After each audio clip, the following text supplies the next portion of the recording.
Tiba-tiba gue ada ide untuk menjadi ketua cewek-cewek mungil Indonesia, yang kalau disingkat CEMUSA.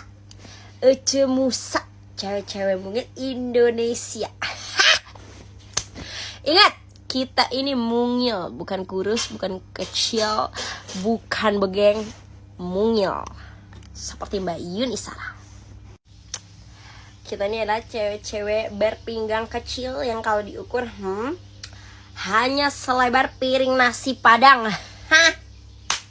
Si mungil. Bingung ya, ini ada yang bisa jawab gak nih ya? Kenapa cewek-cewek yang udah badannya sekita abis makan berak? Kenapa? Kenapa udah tahu kecil, udah tahu kurus, abis makan modal? Udah paling hobinya modal. Kan jadi gak jadi daging jadinya. Orang yang ngeliat juga, pantesan badannya segini, modal mulu abis makan. Gue juga gak tahu ini pencernaan kita bagaimana sih.